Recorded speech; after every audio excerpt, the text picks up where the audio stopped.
So I think that we could all agree here that Osha and May are by far the worst characters in Star Wars history when it comes to lead characters, specifically in a Star Wars story, like a show or a movie, for example. You know, you can look at it either way. Either you call them characters or a character because they're referred to as the same person. Who the heck knows at this point in The Acolyte? But focusing on actress Amandla Stenberg, she has a lot more to talk about when it comes to the ongoing criticism and everything else from the backlash against The Acolyte to the Nielsen ratings that have failed miserably, by the way, not even reaching the top 10. That's how bad the viewership levels really are right now for the Acolyte series. And this is all coming in the wake of Season 2 getting axed by Bob Iger behind the scenes. That's how strong the backlash really was and how it really tanked viewership levels. This is Mike Zero. Subscribe if you're new and like this video to see future updates. You can also follow me at Mike01. I thank you all so very much for the great and kind support. So, one thing about Amandla Stenberg that is just so blatantly obvious at this point is that she will never admit failure. She will never admit the fact that this show is an absolute dumpster fire based on what was shoehorned into the series. You drag Darth Plagueis into this thing, you drag Yoda into the equation, and it only made Episode 8 worse. Now, looking back on all of that, we know that Amandla Stenberg continues to defend this trash, continues to defend everything about what the Acolyte stands for in Leslie's view, of course, and Kathleen Kennedy's view as well. And this is where things get even more severe for Lucasfilm. Let's discuss, shall we? Now, we already know that Stenberg is never going to admit that the fans are right and that Lucasfilm is wrong. That's why I believe The Acolyte should be considered non-canon, just as, by the way, Star Wars Visions is. I don't know if you guys knew that, but Star Wars Visions is an animated show. It's considered non-canon. They might as well just do that with The Acolyte.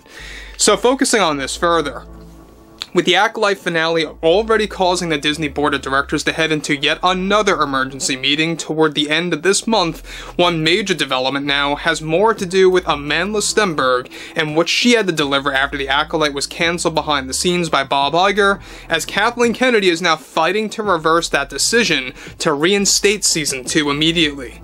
Stenberg delivered the following: I think that where all the criticism is coming from for characters like Osha and May are from these loud, entitled fans are just because of their skin color. I mean, that's literally it. What gets very challenging is when you are dealing with fans that believe a product like Star Wars belongs to them, and how that noise can make things very complex for the studio heads on what they want to do with continuing Osha and May's story. When you are looking at fans, in particular Star Wars fans, you are always going to deal with toxic males. It's just never going to change, and we all saw this coming. In fact, myself, Leslie, and Kathy were all well prepared for this type of response, but never did we expect that this would have such an impact on other people's way of thinking. The thing that bothers me the most is how these toxic fans are able to get into other people's heads that just wanted to enjoy a good show, and they seem to now view the Acolyte as if we made the Jedi bad people, which is completely untrue and just part of their narrative that's being shouted into a void. All what Leslie wanted to do was by changing what it means to be good or bad. All the fans have it backwards and don't understand what that means. So guys, let me just pause here quick before I, move on again about what Amandla Stenberg is spewing once again. She is denying the fact that the Jedi are basically written to be bad characters in this story. They're written as the bad guys. There's no doubt about it. We all saw what they did with Soul. We all saw what they did with, for example, if you look at Torben and how he ended himself in that episode earlier on in the season, that really made no sense at all. Why did he drink the poison? He literally did nothing in Episode 3's flashback and in the later episodes' flashback. We saw nothing of substance that would contribute to why Torben had to do what he did with the poison that was given by May. But I digress. She goes on to continue, I will say this, and though the official critics love this series, the truth is that critics coming from fans don't truly understand Star Wars on the internet. The official critics love the show through and through and really understand Leslie's direction with her twists and turns. She really did do a better job with the saber duels than what fans saw in the prequels between Anakin, Darth Maul, and those other characters in George's films. Guys, she can't even actually mention Obi-Wan Kenobi and Count Dooku and the other characters. That's how bad of a fan she really is. In fact, she's not really a fan at all. Let's be very clear about that. She goes on to continue again. She really made this her mission, and this is the most I ever trained for a character. I think toxic males need to understand that this was a series made for women by women, but open to men who are willing to accept that, and believe me, many men love the show. But you are always going to have that noisy side of the fandom, the toxic side of that. As Leslie pointed out, it's the same group that disrespected The Last Jedi and creator Rian Johnson back in 2017.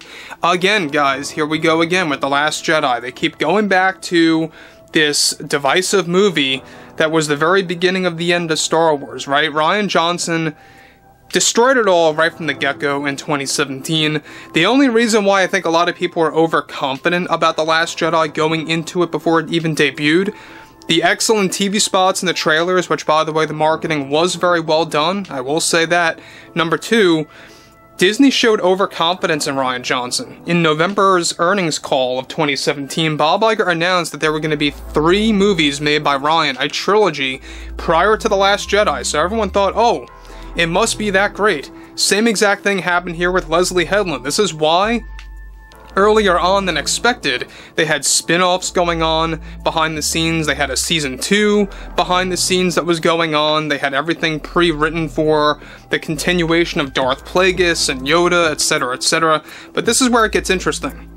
She goes on to continue and confirm childish behavior is what it is that was not acceptable. It's the same behavior that was not, of course, acceptable back in 2017. It's the same group today that we see in 2024.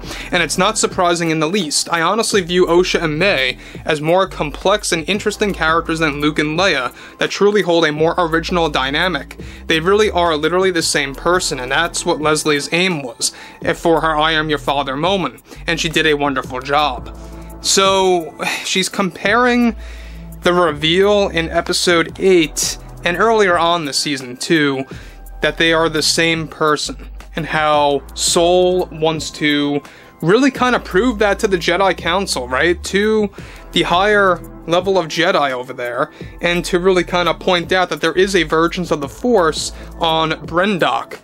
Now, that was not a big shocker in the least. Even fans were kind of like toying with that theory well before episode 3 even dropped, that they may very well be the same person to some extent. Look, it still makes no sense. They have their own thoughts, they have their own actions. They're 2 physical characters split apart.